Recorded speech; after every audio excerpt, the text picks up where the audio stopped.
Hi hello வணக்கம் மக்களே, நான் உங்கள் வீட்டு பிள்ளை மிஸ்டர் பிளாக். அனைவருக்கும் இனிய ஆங்கில புத்தாண்டு நல்வாழ்த்துக்கள். ஸோ வருஷத்தில் மொதல் நாள் நம்ம ப்ரோக்ராமுக்கு போகிறோம். எங்கே அப்படின்னா கிருஷ்ணகிரி மாவட்டம் பெருகோவனப்பள்ளி அப்படின்ற இதாக போகிறோம். ஸோ காலைல நேரத்திலே கிளம்புனால காலைல டிஃபன் ஆந்தி வேலை முடிச்சுட்டு மத்தியானம் ஒரு 4 மணிக்கெலாம் ஸ்பாட்டுக்கு போயிட்டோம். ஸோ யாரோட நிகழ்ச்சி அப்படின்னா நம்ம சதா மீடியாஸோட நிகழ்ச்சி தான். ஸோ அந்த நிகழ்ச்சிக்கு சிறப்பு அழைப்பாளர் யாருன்னா மகாலிங்கண்ணன் தான். ஸோ ஒரு 4 மணிக்கு நம்ம ஸ்பாட்டுக்கு போய்ட்டு போனோடனே சாமிக்கு பார்த்திங்கன்னா எல்லாம் அலங்காரம்லாம் பண்ணிட்டு இருந்தாங்க. ஐயப்பனுடைய கன்னி பூஜை சும்மா வேறு லெவலில் இருந்துச்சு. அலங்காரம்லாம் வேறு லெவலில் சூப்பராக பண்ணி பயங்கரமாக செட்டு போட்டு சூப்பராக பண்ணியிருந்தாங்க.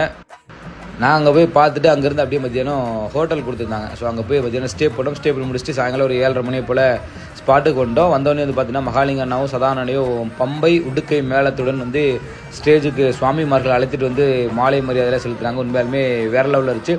ஸோ நம்ம ஃபஸ்ட்டு பர்ஃபார்மன்ஸான காளிமண் வேஷம் போட்டு மகாலிங்கண்ணா பாடுறதுக்கு நம்ம பெர்ஃபார்ம் பண்ணிட்டோம். உண்மையாலுமே நார்மல் சதானனுக்கு ஒரு வைப் இருக்கும், மகாலிங்க அண்ணாத்துக்கு ஒரு வைப் இருக்கும். ஸோ 2 பேர் சேர்ந்து ஒரு மேடையில் பாடும்போது வேறு லெவலில் வைபாக இருந்துச்சு. ஆடியன்ஸாக சூப்பராக என்ஜாய் பண்ணாங்க. ஸோ அடுத்து பெருமாள் கெட்டப் போட்டு உள்ளே எப்பவும் போல் நம்ம மக்களுக்கு ஆசீர்வாதம் பண்ணுவோம். ஸோ நிறைய பேர் பார்த்துட்டு நினைக்கிற இந்த பெருமாள் கெட்டப் கலாட்டா மீடியாவில் போட்டிருந்தாங்க. சும்மா எனக்கு ஒரு ப்ரொமோஷன் மாதிரி இருந்துச்சு. ரொம்ப நன்றி கலாட்டா மீடியாவுக்கு. ஸோ அடுத்து கற்பனை போட்டு மேலே ஸ்டேஜில் மிரள விட்டோம். ஸோ இதே மாதிரி இன்னொரு நிகழ்ச்சி சந்திக்கும் மாதிரி உங்களது விடைபெறுகிறேன். நன்றி.